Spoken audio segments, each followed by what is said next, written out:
வணக்கம். நாம இந்த பதிவுல ஆடி அமாவாசையின் சிறப்புகள் என்ன, ஏன் அமாவாசை வழிபாடு செய்யணும், அமாவாசை விரதம் கடைபிடிக்கும் முறை, யார் அமாவாசை விரதம் இருக்கணும், ஆண்கள் என்ன செய்யணும் செய்யக்கூடாது, பெண்கள் என்ன செய்யணும் செய்யக்கூடாது, அமாவாசை விரதம் இருக்க முடியாதவங்க என்ன செய்யணும், அமாவாசை வழிபாடு செஞ்சா கிடைக்கக்கூடிய பலன்கள் என்ன, இந்த 4 காய்களை சமைச்சா 1008 காய்கறிகளுக்கு சமம்.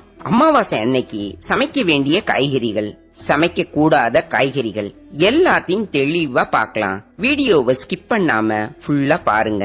முதல்ல ஆடி அமாவாசை எப்ப வருதுன்னு பார்க்கலாம். இந்த வருஷம் 2025 ஆடி 8ஆம் நாள் ஜூலை 24ஆம் தேதி வியாழக்கிழமை அதிகாலை 3:06 தொடங்கி வெள்ளிக்கிழமை அதிகாலை 1:48 முடியுது. அப்போ 24ஆம் தேதி நமக்கு முழுமையா அமாவாசை